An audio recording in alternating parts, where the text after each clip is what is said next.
Welcome to your next class covering the roles and responsibilities for a Human Performance Assessment Administrator. My name is Coach Adam Whistler from the Schriever Guardian Resilience team. I'll be leading you through today's class. First, we need to understand these responsibilities that an HPA administrator covers. These individuals will conduct HPAs, of course, and provide those scores to their Unit Fitness Cell Manager, that UFCM, within their unit. These HPA administrators may be any rank or DoD civilians as well. They have to submit required documents to the Delta Fitness Manager, that DFM. These documents include a certification of training through this digital classroom or an in-person session with a Guardian Resilience team, a written order from the commander naming them as an HPA administrator, also a appointment letter noting that they are an HPA administrator, and then finally, hands-on specifically for a CPR and AED certification. It cannot be an online-only classroom, has to have a hands-on component. So these elements here, though, these first three, if you need, we should have all of these templates uploaded into the classroom where you're accessing these videos. We also have these accessible on Teams. And then if you do not have access to any of these, feel free to reach out to your UFCM, DFM, or local Guardian Resilience teams who can also get you access to any of these forms. Next, we need to understand, obviously, the components of a Human Performance Assessment, that HPA. So these components, I want to direct you to the SPIFMAN 362905, specifically starting on page 53, because you have to read off the standardized actual verbatim script starting on page 53 for any event that you'll be running during an HPA. So if you're testing one member, for example, that one member elects to do the 1-minute push-ups, 1-minute sit-ups, and then the 2-mile run, you will read off the standards and guidelines starting on page 53 for those push-ups. Then you'll flip to the next page, you'll find the 1-minute sit-ups, and then finally you'll go find that 2-mile run, and you're gonna have to read that verbatim script again in the SPIFMAN before you start that HPA session to ask if there's any questions, maybe provide a demonstration of how to do some of these things if there's any confusion, and then discuss your scoring standards to ensure that all members are on the same page for the standards of execution for any of these exercises. So, within an HPA, there are 3 categories or sections. The first section is the strength section. The next one is the endurance or core section. And then the final one is the aerobic section. So the strength section, you have 2 options. So you have to pick one or the other on these options unless you have a component exemption or a profile limiting you specifically from doing either one of these options. The first option is a 1-minute push-ups assessment. The second option is a 2-minute hand release push-ups option. Now, I'm not going to go in exhaustive detail for what the differences are between these or the standards for these during this digital classroom. We're going to post a future video that covers the standards and execution guidelines for all of these events. However, I'll essentially guide you to saying, okay, again, go through the SPIFMAN document to look at the standards and execution guidelines for both of these assessments, okay? When you are complete with this strength portion of the assessment, there is a minimum 5-minute rest period before you start this next section of the assessment. So you have to provide at the end of that 2 minutes, let's say that they pick B, here, this hand release push-ups, you have to provide a 5-minute resting window before they are allowed to begin conduct of that core assessment of one of these 3 options. So make sure that you're providing that 5 minutes of rest in between. Then you can pick one of these 3. You don't have to do multiple, but you have to pick one of them, again, unless you have a component exemption that specifically states you are waived from completing all 3 of these options. The first option is a 1-minute sit-ups assessment. The second is a 2-minute cross-leg reverse crunch, or CLRC. The third option is a timed forearm plank. There's no minute here that says you have to do a forearm plank for this long, because it is your time that you conduct the forearm plank for that essentially becomes your overall converted score. So you pick between one of these 3. Again, go ahead and read that SPIFMAN document to get some specifics on how to conduct all these exercises, and we'll be publishing a future video on how to do these exercises as well and how to grade them and common points of performance to look out for. However, you will conduct this portion of the assessment, again, give a minimum 5 minutes of rest, and then an additional warm-up period for a minimum of 3 minutes can be provided if they elect to before that member completes the final aerobic section of the event. Now, for the aerobic section of the event, you have two primary options. You can either pick the 2-mile run or the 20-meter high aerobic multi-shuttle run, the HAMR assessment. So you can pick between one of these two. However, within the calendar year, you have to do at least one of the two assessments as a 2-mile run. So because all Guardians must complete 2 HPAs on an annual basis, you must complete one of those two with a 2-mile run.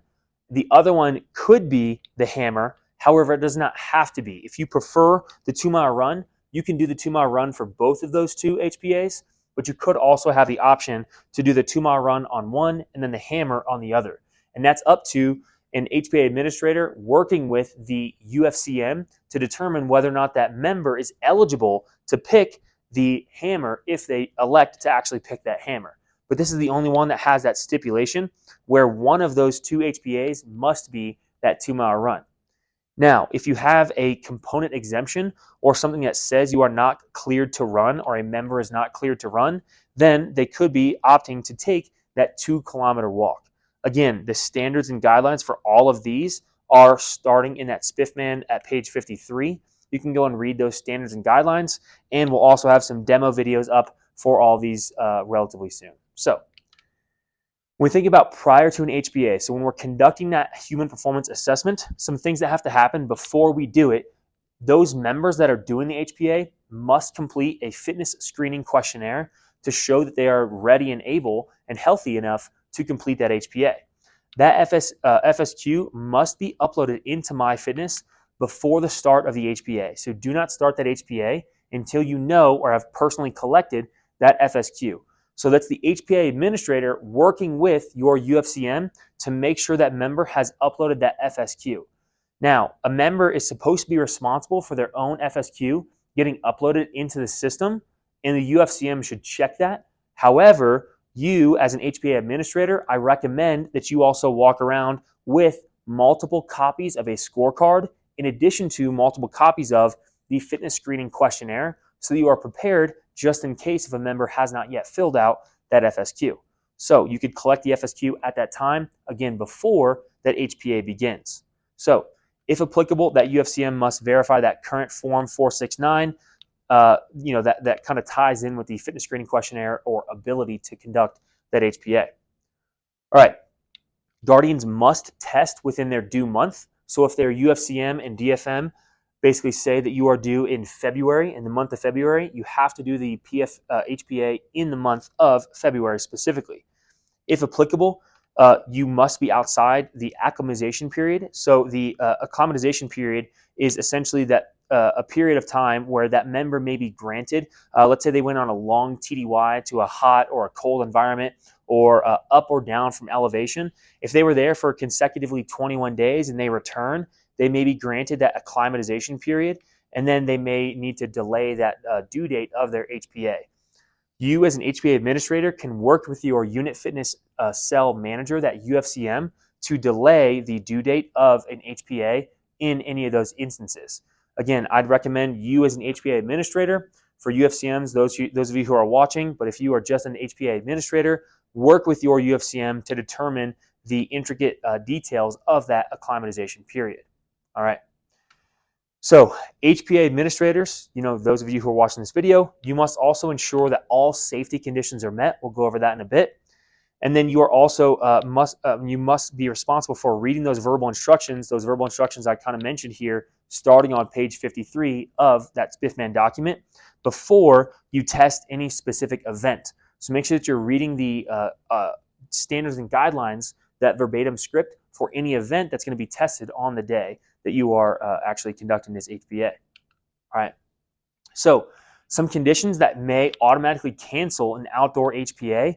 You can see this full list. I don't need to absolutely just read this completely off the slides, but there are things such as rain considerations, lightning, hail, wind, wind gusts, temperature below 34, above 86, or above 90 in low humidity climates, and then visibility, if visibility is relatively low, below 3/4 mile near traffic. So all of these things could cancel an outdoor PFA, and then that member may need to do an indoor HPA for the push-ups, the core assessment, and then the aerobic assessment. And that's one of the benefits of having maybe an indoor testing track or options to conduct the hammer at least once of one of those 2 tests per year. So here are some of those conditions that would cancel that outdoor HPA. Make sure that you are paying attention to these conditions so that everyone is completing these HPAs in a safe manner.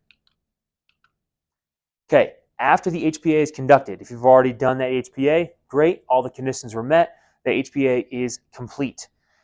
Then you, the HPA administrator, must ensure that you send a copy to that UFCM for all paperwork. So that might be the FSQ if you collected it, the HPA scorecard that you filled out during the actual HPA, and then finally the DAF Form 469, if applicable, if that member may have been on profile. That UFCM must upload those HPA scores into MyFitness within 5 days after the completion of that HPA. And then finally, that guardian will receive a score that falls into one of the 3 categories that we discussed in our overview video. Those 3 categories, again, are that fit to fight, health maintenance, and then health concern categories. The thing that you need to pay attention to as an administrator is if they score in the fit to fight or health maintenance category, so somewhere between 60 and 80, their next due HPA is in 6 months. However, if they score in this health concern category, again, 59.9 or below, or any component failure on any separate component of those 3 components, their next due HPA is in 3 months. 3 months. So let's say that they conduct an HPA on April 15th of 2026. Their next due HPA, if they score in the health concern category, would be in July of 2026. However, if they scored in the health maintenance category, they conducted it in April, their next due HPA would be in October. Okay. So that's really all we have for HPA administrators. It's a relatively simple and straightforward brief, but I do highly encourage you to stay connected with your Guardian Resilience team and discuss the standards and execution guidelines for how to conduct each of those different components of that HPA. Thank you for paying attention. I'll see you in the next class.